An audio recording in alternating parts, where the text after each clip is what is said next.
오늘 은혜 받으실 기록된 하나님의 말씀은 느헤미야 2장입니다. 느헤미야 2장 17절에서 20절까지입니다. 구약성서 728페이지에 있습니다.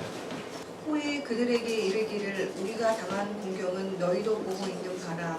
예루살렘이 황폐하고 성문이 불탔으니 자 예루살렘 성을 건축하여 다시 수치를 당하지 말자 하고. Then I said to them, You see the trouble we are in. Jerusalem lies in ruins, and its gates have been burned with fire. Come, let us rebuild the wall of Jerusalem, and we will no longer be in disgrace. 또 그들에게 하나님의 선한 손이 나를 도우신 일과 왕이 내게 이런 말씀을 전하였더니 그들의 말이 일어나 건축하자 하고 모두 힘을 내어 이 선한 일을 하려 하매. I also told them about the gracious hand of my God upon me and what the king has said to me. They replied, Let us start rebuilding. So they began this good work. 호론 사람 산발락과 종이었던 암몬 사람 도비야와 아라비아 사람 게셈이 이 말을 듣고 우리를 업신 여기고 우리를 비웃어 이르되 너희가 하는 일이 무엇이냐 너희가 왕을 배반하고자 하느냐 하기에. But when Sanballat the Horonite, Tobiah the Ammonite official, and Gesem the Arab heard about it, they mocked and ridiculed us. What is this you are doing? They asked. Are you rebelling against the king? 내가 그들에게 대답하여 이르되 하늘의 하나님이 우리를 형통하게 하시느니 그의 종들인 우리가 일어나 건축하려니와 오직 너에게는 예루살렘에게 아무 기업도 없고 권리도 없고 기업되는 바도 없다 하였느니라. I answered them by saying, The God of heaven will give us success. We, his servants, will start rebuilding. But as for you, you have no share in Jerusalem or any claim or historic right to it. 아멘. 비전과 현실 사이를 채워야 승리한다. 비전과 현실 사이를 채워야 승리한다는 제목으로 함께 은혜를 나누겠습니다. 우리는 누구나 사명자로 살기를 원합니다. 세상 속에서 하나님의 말씀을 붙들고 승리하면서 살기를 원하죠. 그런데 문제는 세상이 그렇게 만만치가 않다는 데 있습니다. 우리를 그렇게 살도록 내버려 두지 않죠. 항상 우리를 대적하는 세력들이 있습니다.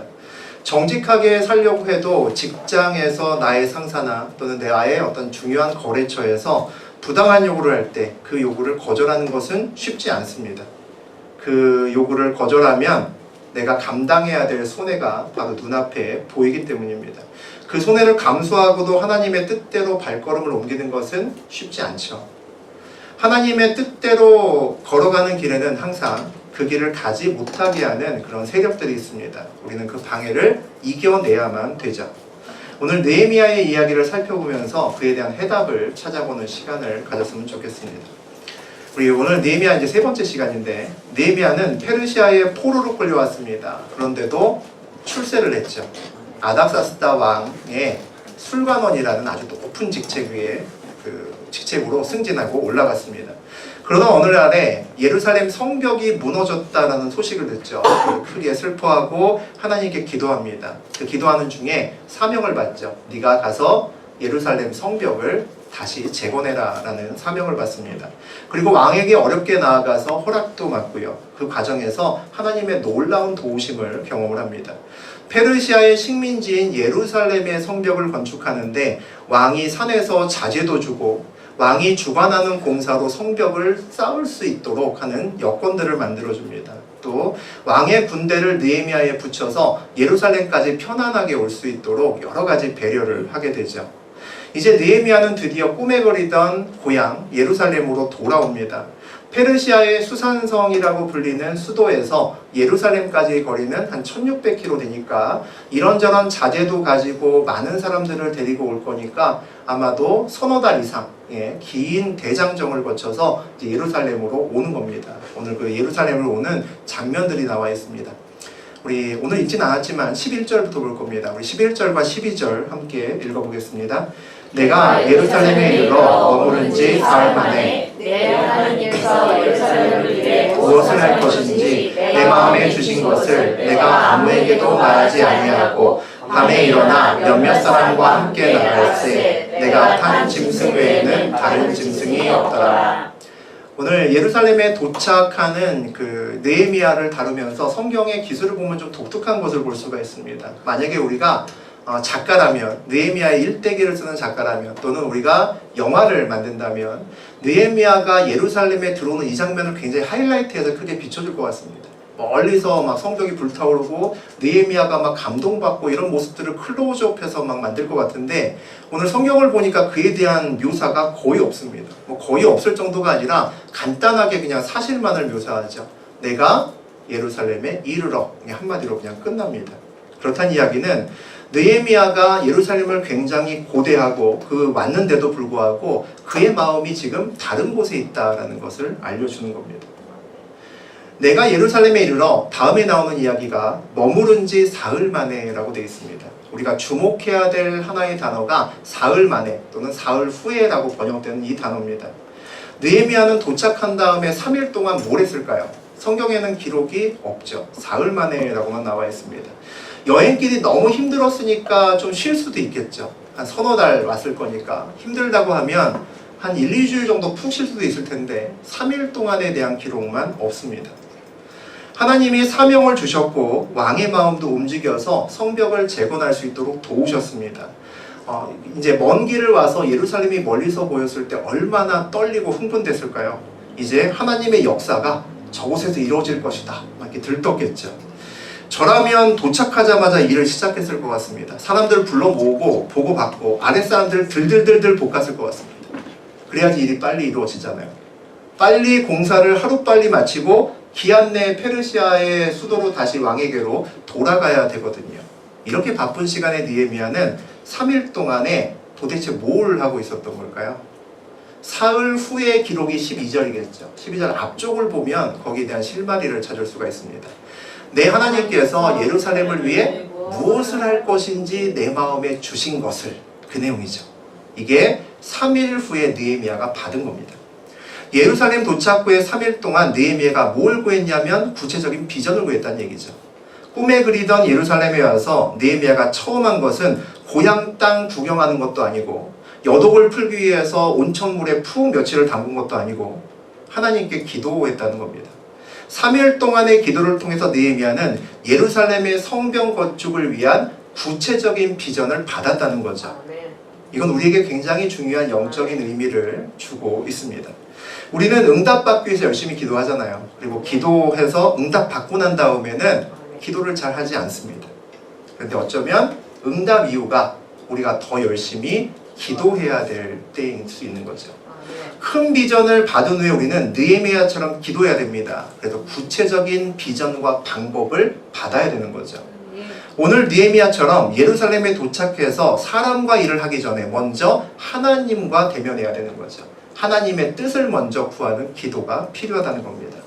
느헤미야는 항상 일을 시작할 때, 지난 시간도 마찬가지지만 기도로 시작하고 우선순위가 하나님이 먼저입니다. 비전을 받은 다음에도 느헤미야가 좀 이상한 짓을 합니다. 내가 아무에게도 말하지 아니하고. 이해가 안 되죠. 저라면 하나님께 구체적인 비전을 받았으면 이제는 예루살렘의 핵심 인사도 만나고 그들과 나의 비전도 나누고 성벽 재건을 어떻게 해야 되는지 브레인스토밍도 하고 구체적인 계획들을 짜야 되잖아요. 필요한 사람들도 선발하고 일을 할 게 많은데 느헤미야는 달랐습니다. 예루살렘에서 느헤미야는 어느 누구에게도 비전을 나누지 않고 홀로 가슴에 그 비전을 품었다라고 얘기를 합니다. 왜 아무한테도 말하지 않았을까요? 사람들과 나누기 전에 받은 비전에 대해서 하나님과 보다 깊은 기도가 필요했기 때문일 겁니다. 또 받은 비전을 사람들과 나누는 것도 아무 때나 나누는 것이 아닙니다. 그에 대한 하나님의 때가 따로 있기 때문이죠. 우리도 기도해서 하나님 음성을 듣습니다. 저도 듣고 여러분도 듣습니다. 그리고 아무 생각 없이 주변의 사람들과 나누기도 합니다. 어제 기도했는데 하나님이 나에게 이렇게 말씀하셨어. 나에게 이거 주신대. 이렇게 말씀을 하죠.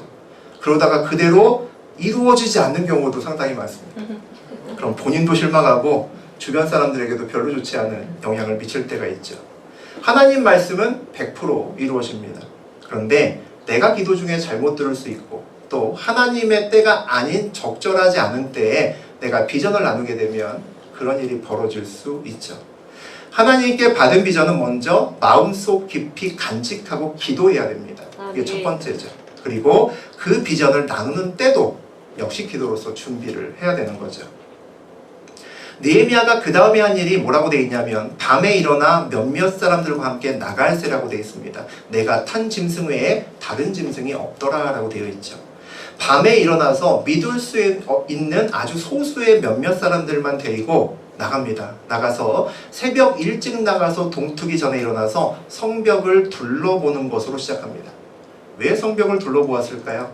말로만 들었던 현장을 봐야 되는 거죠. 성벽이 도대체 얼마나 훼손됐는지 재건을 하려면 도대체 얼만큼 돈과 시간과 사람이 필요한지 이런 것들을 알아봐야 되는 거죠. 현실을 정확히 파악할 필요가 있습니다. 느헤미야는 이스라엘의 총독이죠. 책임자입니다. 얼마든지 아랫사람 시키면 됩니다. 굳이 힘들게 나귀 타고 돌아다니면서 험한 길 돌아다니면서 성벽을 보지 않아도 됩니다. 그런데 느헤미야는 직접 자신의 눈으로 꼼꼼하게 성벽을 돌아봅니다. 우리가 사업을 하든지 어떤 일을 하든지 성공하기 위해서 굉장히 중요한 원칙이 하나가 있습니다. 자기의 눈으로 직접 보고 듣고 파악한 후에 판단한다는 거죠. 직원이나 부하를 얼마든지 시킬 수 있습니다. 그런데 누가 보고하느냐에 따라서 한쪽으로 치우친 시각을 얻을 수밖에 없습니다.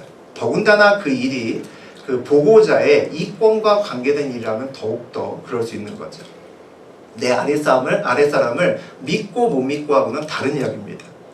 이 작은 차이가 책임자를 잘못된 판단을 할 수 있게 만드는 시작이 되죠. 그래서 성공하는 리더는 다 확인할 수는 없지만 중요한 것은 늘 직접 가서 자기 눈으로 확인하고 그 다음에 결정을 내려야 되는 거죠.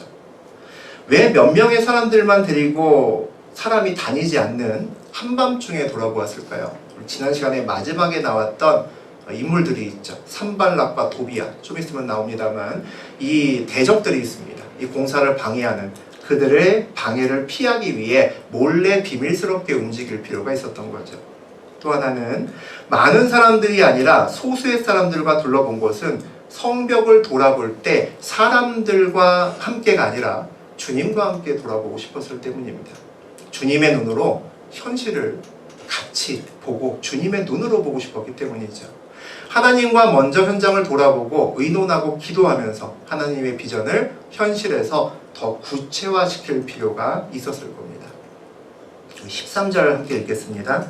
그 밤에 골짜기 문으로 나가서 용정으로 본문에 이르는 동안에 보니 예루살렘 성벽이 다 무너졌고 성문이 불탔더라. 골짜기 문은 서쪽 문이고요. 그리고 분문은 성벽의 남쪽 문입니다. 그러니까 서쪽으로 들어와서 한참을 내려와서 남쪽으로 이제 빠져나왔다라고 보시면 되겠습니다. 그 막상 현장을 보니까 성경에 뭐라고 되어 있습니까? 그 생각보다 느헤미야의 생각보다 훨씬 더 심각한 상황이죠. 예루살렘 성벽이 다 무너졌다라고 되어 있습니다. 우리가 가서 봤을 때는 적절하게 남아있고 일부만 무너져 있으면 공사하기가 편할 텐데 다 무너지고 성문은 불탔더라라고 되어 있습니다. 이런 게 우리를 힘들게 만들죠. 하나님의 비전과 눈앞의 현실이 차이가 너무 큰 겁니다. 페르시아 수산성에서 하나님께 기도하면서 사명을 처음 받았을 때 그 사명은 희망적이고 긍정적이었을 겁니다. 우리 하나님은 보통 그렇게 얘기하시죠. 내가 나의 예루살렘을 다시 일으켜 세울 것이다. 이게 멋진 사명을 주시잖아요. 그 사명을 받으면 장밋빛이죠. 아, 잘 되겠구나. 그런데 막상 와서 현장을 보니까 성벽은 다 무너지고 자취도 없는 겁니다. 성문은 다 불탔고 하나님이 보통 이렇게 일하시죠. 그래서 우리가 힘듭니다. 하나님의 비전과 눈앞의 현실 사이가 굉장히 큰 겁니다. 우리 같으면 이게 될까? 이런 생각이 들죠. 이게 될까? 오히려 하나님의 큰 비전과 음성을 들은 이후에 우리가 더 힘들 수 있는 거죠. 그 차이를 극복하기 위해서 필요한 것은 사람의 노력과 준비가 아닙니다. 왜냐하면 이 비전은 하나님께서 주셨기 때문이죠. 그러면 그 차이를 메우는 것은 오직 기도와 믿음으로 극복을 해야 되는 겁니다. 느헤미야가 3일을 온전하게 기도하고 아무에게도 비전을 나누지 않고 소수의 사람들하고만 조용히 현장을 돌아보며 기도한 이유는 바로 이것 때문입니다. 다른 사람들과 비전을 나누기 전에 하나님의 비전과 현실 사이의 차이를 극복하기 위한 기도가 꼭 필요했기 때문이죠.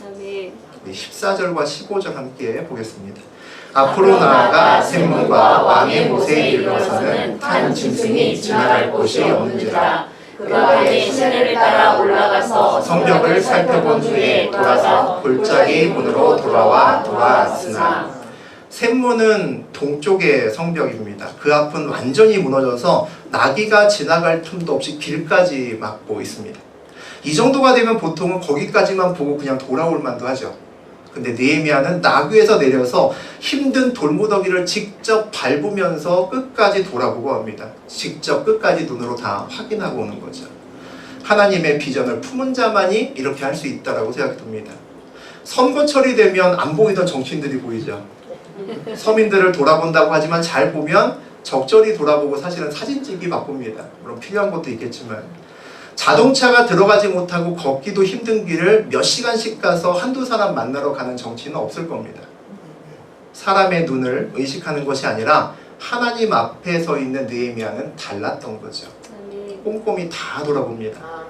우리 16절 보시겠습니다. 방백들은 내가 어디 갔었으며 무엇을 말했는지 알지 못하였고 나도 그 일을 유다 사람들에게나 제사장들에게나 귀족들에게나 방백들에게나 그의 일하는 자들에게 알리지 아니하였다. 성벽의 여기저기를 혼자 비밀스럽게 돌아보면서 어느 누구에게도 알리지 않았다라고 되어 있습니다.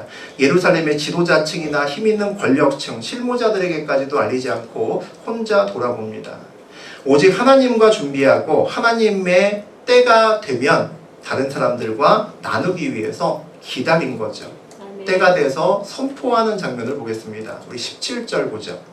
후에 그들에게 이르기를 우리가 당한 공경은 너희도 보고 있는 바라. 예루살렘이 황폐하고 성문이 불탔으니 자 예루살렘 성을 건축하여 다시 수치를 당하지 말자 하고. 말을 보니까 느헤미야 이야기를 보니까 처음에 우리가 당한 공경이라고 이야기를 합니다. 지도자인 느헤미야하고 예루살렘의 사람들하고 같다는 겁니다. 너의 마음이나 내 마음이나 전부 똑같다는 거죠. 이 상황이 똑같이 가슴 아프고 힘들다는 겁니다. 동일시하는 거죠. 그 다음에 너희도 보고 있는 바라 라고 얘기를 합니다. 현실을 보자는 얘기죠. 현실을 도외시하고 무조건 장밋빛 미래를 그냥 얘기하지 않습니다. 바른 지도자는 비전을 말하기 전에 먼저 현실을 냉정히 분석함으로써 시작을 해야겠죠. 현실은 뭡니까? 성벽은 다 무너지고 성문은 불타고 그리고 이방인들이 계속해서 성벽 공사를 방해하는 지금의 상황이 현실이죠. 소망을 가질 수 없는 절망적인 상황이 현실입니다. 하지만 봐야 된다는 거죠. 예루살렘 성을 건축해서 다시는 수치를 당하지 말자라고 이야기를 합니다. 성벽을 재건해야 되는 이유에 대해서 얘기를 하는 거죠. 더 이상 수치당하지 않고 환란에서 벗어나기 위해서는 예루살렘의 성벽의 건축을 반드시 해내야 된다라고 이야기를 하는 겁니다. 성벽 재건의 현실적이고 직접적인 이유를 이야기를 하죠. 근데 하지만 그런 이유를 사실은 예루살렘 백성들이 모르는 건 아닙니다. 다 알고 있던 얘기죠. 근데 건축하는 게 쉽지 않고 어렵기 때문에 못하고 있는 겁니다. 현실 앞에서 낙담하고 있는 예루살렘 사람들에게 느헤미야가 마저 이야기를 합니다. 18절입니다. 또 그들에게 하나님의 선한 손이 나를 도우신 일과 왕이 내게 이른 말씀을 전하였더니 그들의 말이 일어나 건축하자 하고 모두 힘을 내어 이 선한 일을 하려 하매. 18절은 성벽을 재건해야 된다는 비전과 지금 절망적인 현실 사이의 갭을 어떻게 채워줄 수 있는지를 얘기하는 겁니다. 왕이 내게 이른 말씀은 왕의 도움을 얘기하는 거죠. 왕이 느헤미야가 이곳까지 쉽게 올 수 있도록 조서도 내리고 왕의 창고에서 살림의 나무들도 공급을 해주고 왕의 군대도 동원해주고 이 봉사를 페르시아 왕이 돕는다는 거죠. 왕이 도우니까 이제는 이방 민족들의 방해에서 벗어나서 이번에는 잘 될 수 있을 거야 이런 얘기입니다. 또 두 번째로 하나님의 선한 손을 이야기합니다. 하나님의 개입을 얘기하는 거죠. 느헤미야가 여기에 온 것이 하나님의 뜻이라는 겁니다. 수산공에서 기도로 하나님의 사명을 받고 하나님이 왕의 마음도 움직이셨고 그리고 예루살렘에 도착해서 3일 동안 기도를 하면서 이런저런 구체적인 비전을 받았다라는 것을 이 자리에서 아마 나누었을 겁니다. 예루살렘의 성벽 재건이 사람이 하는 일이 아니라 하나님이 하는 거야 라는 것을 알려주고 싶었던 거겠죠. 그리스도인들은 내 앞의 상황과 상관없이 소망을 갖습니다. 그 이유는 예수님 때문이죠. 우리가 삶에서 절망적인 상황을 만났을 때 제일 먼저 점검해야 되는 것은 내가 서 있는 지금 이 자리에 예수님이 함께 계신가를 봐야 됩니다. 내가 걷는 이 길이 주님이 끌고 가시는 길인가를 봐야 되죠. 아멘. 그 두 가지만 확실하면 우리는 세상 속에서 1%의 희망이 없는 자리에 앉아 있어도 100%의 소망을 붙들 수가 있습니다. 아멘. 하나님이 함께한다는 것은 내 앞에 어떤 상황이 있더라도 내 능력과 현실과 상관없이 그 상황을 이길 수 있다는 거죠. 아멘. 여기서 우리 느헤미야의 이야기에서 주목할 또 하나의 것이 있는데 두 가지를 얘기하잖아요. 왕의 도움과 하나님의 선한 손. 그 두 가지 중에서 느헤미야가 먼저 말한 것은 하나님의 선한 손입니다. 하나님의 선한 손을 먼저 이야기를 하고 있죠. 이야기의 순서가 중요합니다. 만약에 예를 들어서 우리 동네가, 우리 전부 다 같이 살고 있는데 우리 동네가 재건축하고 또는 재개발을 막 목타게 기다리고 있다라고 예를 들겠습니다. 어느 날 문재인 대통령이 우리 동네에 재개발을 지시했다라는 소문을 리더인 내가 듣습니다. 하나님께서 또 우리 동네가 재개발될 거다라는 기도의 응답을 주셨습니다. 여러분이 만약에 리더인데 재건축이나 재개발을 목 놓아 기다리고 있는 사람들 앞에서 이야기를 할 때 뭐부터 먼저 하시고 싶습니까? 대통령의 말입니까? 아니면 하나님의 이야기일까요? 그렇게 생각하시면 참 좋을 텐데 많은 사람들은 그렇지 않을 겁니다. 왜냐하면 현실적으로 대통령에 대한 이야기, 왕에 대한 이야기가 훨씬 더 동기부여가 많이 되기 때문이죠. 하지만 느헤미야는 알고 있습니다. 뭘 알고 있냐면 사람의 말이 얼마나 믿을 수 없는지. 10여 년 전에도 비슷한 공사 했었습니다. 왕이 허락했습니다. 얼마 후에 공사 중단해라라고 손바닥 뒤집듯이 말을 바꿨습니다. 사람의 마음과 말은 언제 바뀔지 모릅니다. 이것이 느헤미야가 하나님의 때에 왕의 이야기보다 하나님의 비전을 먼저 이야기를 한 이유죠. 아멘. 예루살렘의 성벽 공사가 왕의 재정과 주관으로 진행되는 왕실 공사처럼 되었지만 사람의 민 왕의 마음이 언제 또 바뀔지 모르는 거죠. 느헤미야가 이야기하고 싶었던 것은 예루살렘의 성벽 재건이 하나님의 거룩한 공사라는 겁니다. 아멘. 그리고 현실은 어렵지만 비전을 이루는 구체적인 이야기를 들은 백성들이 드디어 이제 환호하기 시작합니다. 느헤미야의 마음이 백성들에게 전달되었다는 이야기죠. 건축하자 그러고 일어나죠. 이 소식을 들은 대적들은 난리가 났습니다. 우리 19절 함께 보겠습니다. 호론 사람 산발락과 종이었던 암몬 사람 도비아와 아라비아 사람 게셈이 이 말을 듣고 우리를 업신여기고 우리를 비웃어 이르되 너희가 하는 일이 무엇이냐? 너희가 왕을 배반하고자 하느냐 하기로. 산발랏은 사마리아 총독입니다. 그리고 도비아는 암몬 지역을 관리하는 유대인인데 산발랏의 모사꾼입니다. 둘이 한 통속이고요. 그리고 아라비아 사람 게셈은 이집트, 애굽 지역의 총독입니다. 이스라엘을 둘러싼 이제 세 군데의 이방 민족들이고 그 하나하나도 이스라엘의 예루살렘보다 힘이 셉니다. 근데 하나가 아니라 셋이 모여서 함께 모여서 위협을 하는 거죠. 이들은 이미 10여 년 전에 성벽 재건을 열심히 시작하고 있던 이곳에 와서 똑같이 이와 같은 사실을 알고 막은 성공의 경험이 있습니다. 왕에게 상소를 올리고 페르시아의 반역으로 몰고 갔던 경험이 있는 거죠. 오늘 똑같이 그와 같이 이야기를 합니다. 하나님의 뜻을 선포하고 나가는 길에 방해가 있는 것은 당연할지도 모르겠습니다. 아멘. 세상의 대표적인 태도가 오늘 19절에 나와 있는 것처럼 업신여김과 비웃음입니다. 야, 너 그렇게 살면 성공 못해. 열심히 자기 개발하기도 모자란 시간에 예배드리고 기도하고 뭐 하는 짓이야. 야, 차라리 그 시간에 잠을 자. 운동을 해. 그게 남지. 네가 무슨 금수전주 아니? 뭐 이런 이야기입니다. 제가 옛날에 들었던 이야기니까 여러분도 들으셨을 겁니다. 이것을 외면하기가 생각보다 쉽지가 않습니다. 왜냐하면 가만히 냉정하게 생각해보면 맞는 이야기가 많거든요. 합리적인 이야기가 많이 있거든요. 그들이 하는 이야기는 현실을 보라는 겁니다. 이 현실을 눈 똑바로 뜨고 쳐다보면 내 말이 맞아 라는 거죠. 그런데 그 말을 하는 사람들의 눈에는 하나가 보이지 않습니다. 예수님이 보이지 않죠. 예수님을 모릅니다. 그분의 능력과 그분의 사랑을 모르죠. 예수님이 계시면 모든 것이 바뀐다는 것을 그들은 모릅니다. 그들의 뇌는 예수님이 보이지 않기 때문에 세상만 보이는 거죠. 하나님을 만난 사람은, 예수님을 만난 사람은 똑같은 상황 속에서 하나가 더 보입니다. 예수님이 보이죠. 그러면 우리의 선택은 늘 다르죠. 세상은 이익을 통해서 움직입니다. 우리의 가는 앞길에 이상할 정도로 이해가 안 될 정도로 큰 비웃음과 조롱이 만약에 있다면 그 뒤에 분명히 뭔가 있는 겁니다. 내가 보지 못한. 산발락과 도비아 게셈이 비웃고 모여서 대놓고 조롱하는 이유는 예루살렘의 성벽 재건이 그들에게 큰 위협이 되기 때문입니다. 그들은 예루살렘의 성벽 재건이 불가능하기 때문에 비웃는 것이 아니라 절대 성공해서는 안 되기 때문에 조롱하고 업신여기는 겁니다. 이걸 놓치면 안 되는 거죠. 내 앞에 있는 어떤 문제를 해결하기 위해서 우리는 먼저 내 앞에 있는 문제의 성격을 잘 봐야 됩니다. 이 문제가 뭔지, 이게 그냥 물질적인 문제인지 아니면 하나님의 길을 가는 나를 방해하는 문제인지를 봐야 되는 거죠. 내 길을 걷는데 방해한다면 우리는 이 문제를 영적인 문제로 봐야 되는 겁니다. 이들의 조롱에 대해서 느헤미야가 어떻게 답변하는지 보겠습니다. 20절 보겠습니다.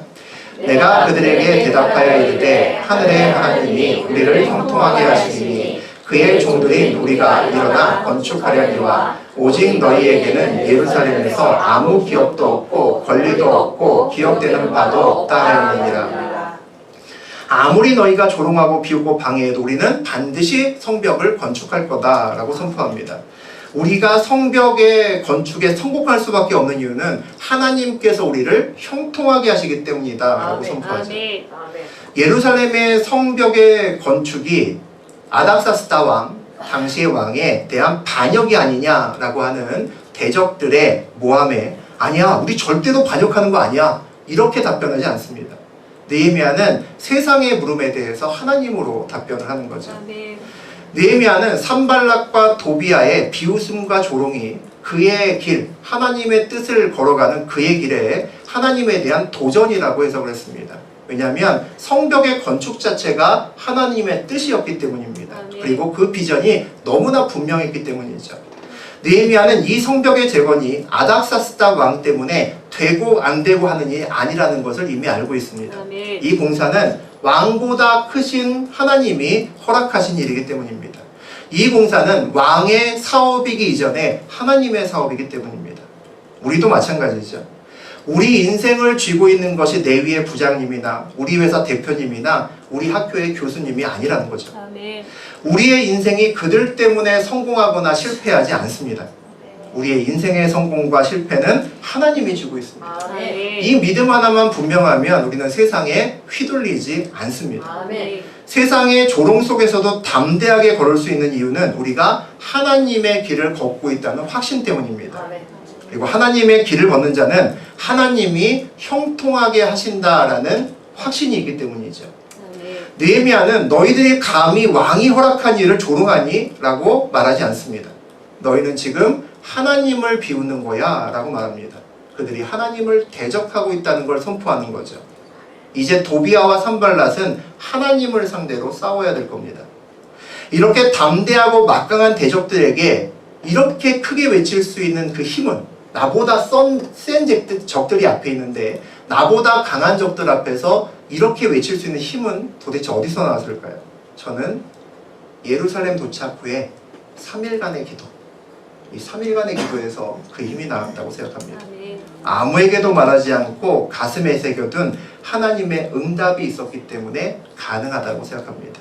내 하나님께서 예루살렘을 위해 무엇을 하실 것인지 내 마음에 주신 것들, 그것을 끝까지 붙잡았기 때문에 가능했던 거죠. 그래서 느헤미야는 힘들어도 그의 길을 걸을 수 있고 느헤미야의 대적들이 커도 그들을 향해서 담대하게 선포할 수 있었던 겁니다. 세상을 이기는 삶을 살기를 원하시죠? 저도 여러분도 마찬가지일 겁니다. 혹시 하나님께 받은 비전은 있는데 하나님의 비전과 내 현실이 너무나 차이가 나서 너무나 동떨어져서 힘들어 하시는 분이 계신지도 모르겠습니다. 하나님의 비전과 지금의 내 현실을 채울 수 있는 시작은 기도입니다. 기도로 시작하는 거죠. 하나님의 비전을 붙들고 끊임없이 기도하셔야 됩니다. 그러면 하나님께서 그 처음 비전과 지금의 내 현실 사이를 채울 수 있는 구체적인 비전을 다시 주실 겁니다. 아멘. 느헤미야에게 주신 것처럼요. 구체적인 비전을 다시 받아야 하나님 비전을 향해서 힘있게 걸을 수가 있습니다. 하나님이 아니라 세상을 붙들면 걸을 수가 없는 거죠. 하나님의 구체적인 비전을 받은 후에 그 비전을 가슴에 품고 세상 속으로 뛰어들 때 강한 대적들을 만나도 영적인 싸움에서 승리할 수 있을 겁니다. 아멘. 2019년도에 저와 여러분이 모두 그와 같은 구체적인 비전을 받는 한 해가 되셨으면 좋겠습니다. 아멘. 기도하겠습니다. 주님, 오늘 느헤미야의 이야기를 다시 다루었습니다. 우리 느헤미야의 이야기를 보면서 세상 속에서 내가 받은 주님의 비전과 나의 현실 사이에 너무 큰 갭을 어떻게 메꾸는지 알았습니다. 하나님 늘 기도하게 하시고 하나님의 처음 비전을 잡고 기도하게 하시고 그 기도하는 가운데 하나님께서 구체적인 비전을 우리에게 주시기를 원합니다. 그 구체적인 비전을 우리가 붙들 때 하나님의 먼 비전을 가슴에 품고 나아갈 수 있습니다.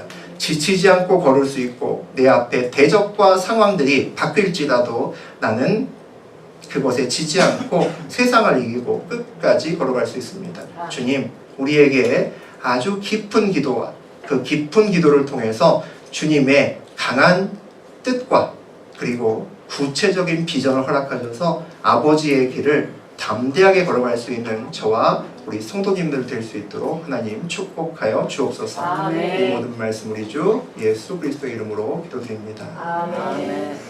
아멘.